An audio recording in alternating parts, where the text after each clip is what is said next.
Salve a tutti, vediamo ora l'utilizzo di LibreOffice Calc che fa parte dei LibreOffice, che è un programma gratuito, un gruppo di programmi gratuito. Vediamo l'utilizzo di questo per alcuni concetti di statistica e per fare dei grafici. Allora, come dicevo in un altro video, noi nello stesso file possiamo avere più fogli, si preme più, si creano nuovi fogli. Qui ad esempio un foglio che ho già utilizzato, ma io vado su foglio 2 che ho già creato premendo più e qui faccio altre cose. Quindi questo che stavo dicendo.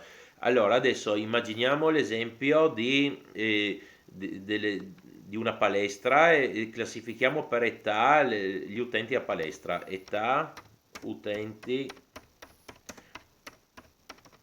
palestra. Qui va, la scritta va oltre il quadretto, sì, dopo aver premuto invio per fissare la scritta, semplicemente mi metto qua tra A e B, tre colonne, il cursore diventa così, faccio doppio clic, oppure potrei trascinare, quando il cursore diventa così, trascinare a destra e a sinistra.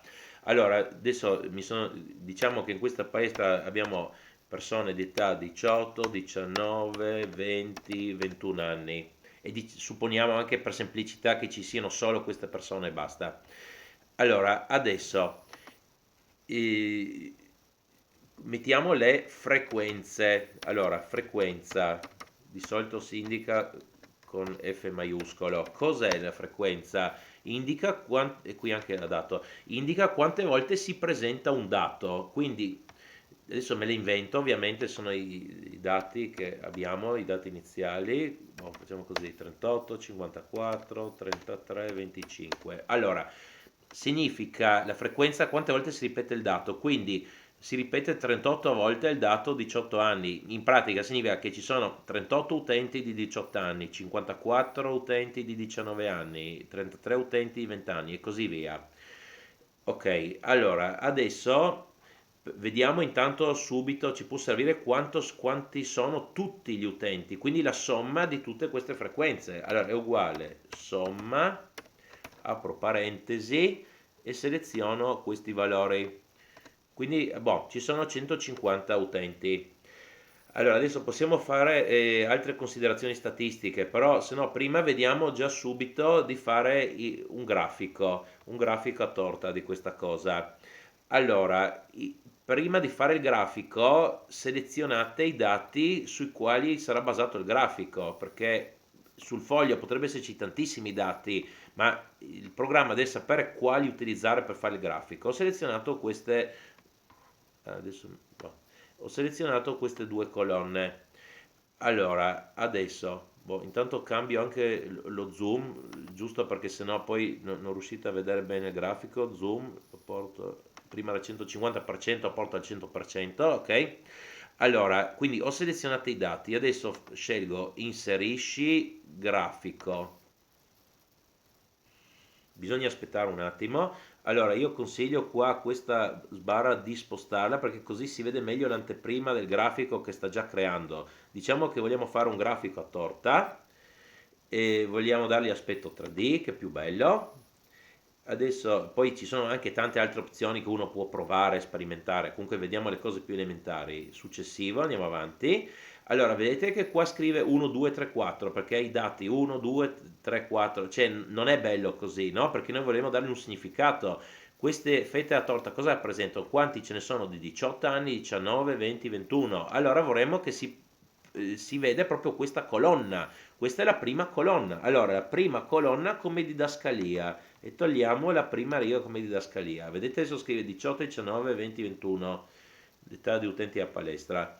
Allora andiamo avanti, qua io lascerei tutto com'è, poi uno può semplicemente provare diverse opzioni per fare tante cose.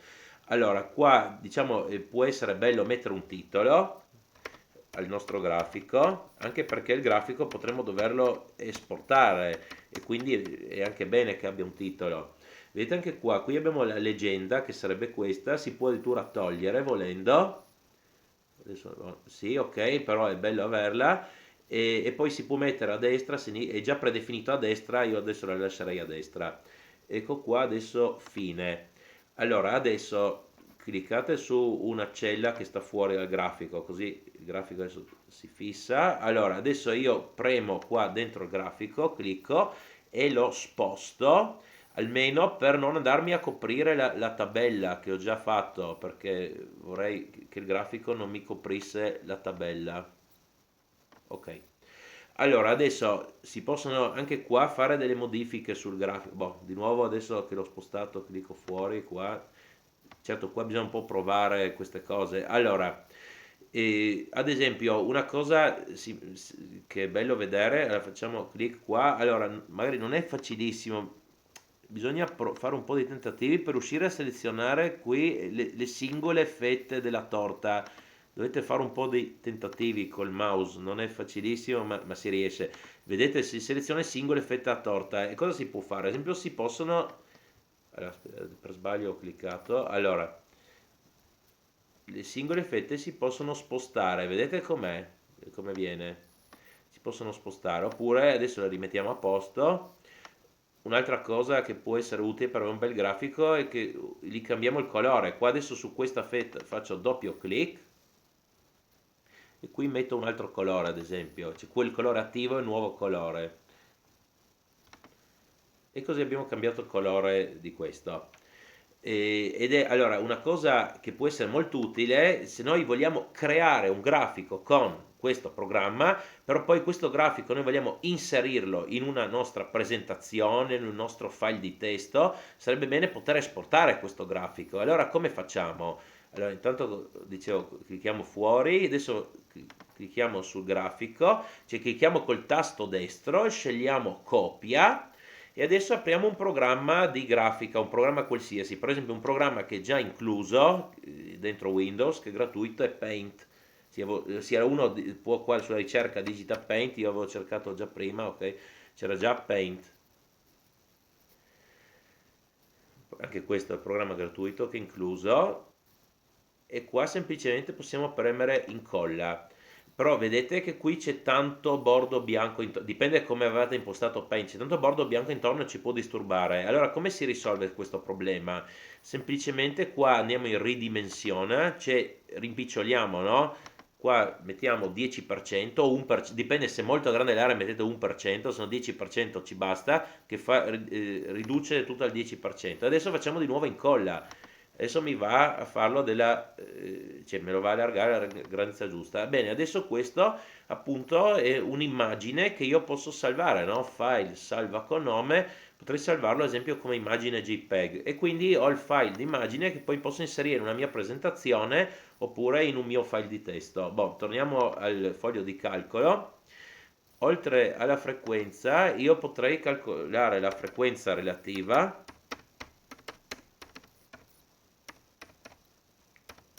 Di solito si indicava con F minuscolo. Allora, la frequenza relativa cosa significa? Cosa mi dice? Ad esempio, questi 38 utenti, quanti sono rispetto a tutti gli utenti, rispetto a tutti i 150 utenti? Allora è 38 fratto 150. Allora, digito qua è uguale, come per tutte le formule, 38 fratto 150. Clicco qua. Primo invio. Allora, come al solito qua sono troppi decimali, clicco il tasto destro, formata celle e diciamo che voglio mettere 3 decimali. Qua premo su questa qua oppure inserisco direttamente qua posizione decimali. Ok? Allora, adesso io vorrei appunto copiare giù la formula, però vediamo che c'è un messaggio di errore. E allora, da cosa deriva questo errore? Ve lo dico subito. Allora, quando noi eravamo su questa cella e tiriamo giù, lui va a cercare i dati giù. Se avessimo tirato a destra, andava a cercare i dati a destra. Allora, qui avevamo B2, cioè questo 38 fratto 150. Tirando giù noi abbiamo i valori poi 54, 33, 25 e questo va bene. Però quando tiriamo giù prima avevamo fratto 150 e poi tirando giù lui va a cercare i valori che stanno sotto 150. Sotto 150 ci stanno celle vuote. Essendoci celle vuote, lui considera che è 0, allora qua dice abbiamo fatto una divisione con 0, ma comunque lui va a cercare i valori sotto 150 e non va bene. Perché noi vogliamo che ogni volta questi valori 54 sarà fratto 150, anche 33 fratto 150. Vogliamo che questo 150 rimane fisso quando copiamo la formula. 150 sta in B7, vediamo. Allora noi dobbiamo dirgli che quando copieremo la formula, questo B7 deve rimanere fisso, non si deve cambiare. O copiamo la formula a destra o in basso, deve rimanere sempre B7. Allora appunto seleziono questo, ah sì, come vedete quando io clicco su una cella si vede sopra la formula. Vado qua sulla barra e mi sposto qua con le freccette e faccio così, dollaro B, dollaro 7. Adesso qui il valore è lo stesso, no? Allora, con questo comando io ho detto che fissa questo 150, rimane sempre lo stesso valore. Quindi adesso, copiando la formula, avremo il valore corretto. Infatti, allora, si potrebbe fissare solo la riga o solo la colonna, per quello c'è due volte il simbolo del dollaro, però senza star lì a pensare se fissare riga o colonna, le fissate tutte e due ed è più semplice. Ok, adesso possiamo fare la frequenza percentuale. Cosa significa? Che questi valori li trasformiamo in percentuale semplicemente. Allora è uguale, quindi questo valore moltiplicato per 100. Moltiplicazione avete la stellina, asterisco. Quel valore moltiplichiamo per 100, abbiamo percentuale. Qua magari adesso cambio il numero decimali, metto un decimale.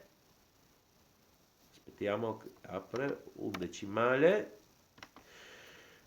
in modo da avere le stesse cifre 253 253. Adesso qua semplicemente copio giù la formula e abbiamo le percentuali. Allora vediamo una cosa, qua 150 era la somma dei valori che stanno sopra, e allora qua se io tiro a destra questo avrò qui avrò la somma di quelli sopra e qui di questi sopra. Allora la somma delle frequenze relative deve dare 1, la somma delle percentuali deve darmi 100%, quindi questo è un controllo se non abbiamo sbagliato qualcosa. Magari se viene 99,9 o 100,1 magari va bene lo stesso, ma se vi viene 120% significa qualcosa sicuramente avete sbagliato. Allora un'ultima cosa, la frequenza accumulata.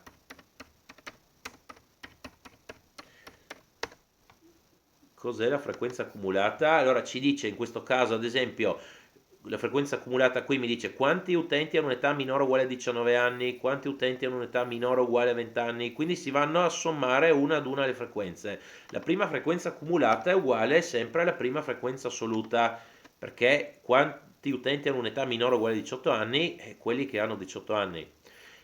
Qui stiamo supponendo che ci siano solo questi utenti e nessun altro. Allora, la seconda frequenza accumulata cos'è? Quella che sta sopra, la precedente, più la nuova frequenza assoluta.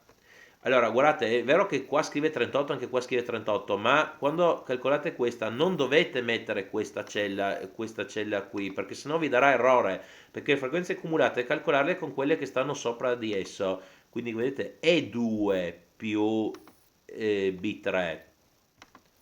Ok? Allora, adesso qua semplicemente, sì, devi calcolarlo in base a quelli che stanno sopra più la nuova frequenza assoluta. Allora, adesso qui semplicemente tiriamo giù e vediamo che l'ultima 150 è uguale a questo valore, ma è giusto che sia così, e deve essere così, perché quanti utenti hanno un'età minore o uguale a 21 anni? Tutti 150. Ok, quindi, ah sì, il bello del foglio di calcolo appunto è che io modificando i dati si modifica, i dati iniziali si modifica tutti i dati calcolati, in questo caso perfino il grafico. Se io qua invece di 38 metto, non so, 40, no, no, è troppo vicino, metto 60, allora si cambiano tutti i dati, vedete che cambia anche il grafico a torta. Quindi ad esempio se qua invece 25 metto 10, vedete cambiano i dati, cambia anche il grafico a torta. Ok, va bene, per favore mettete un mi piace e iscrivetevi, grazie.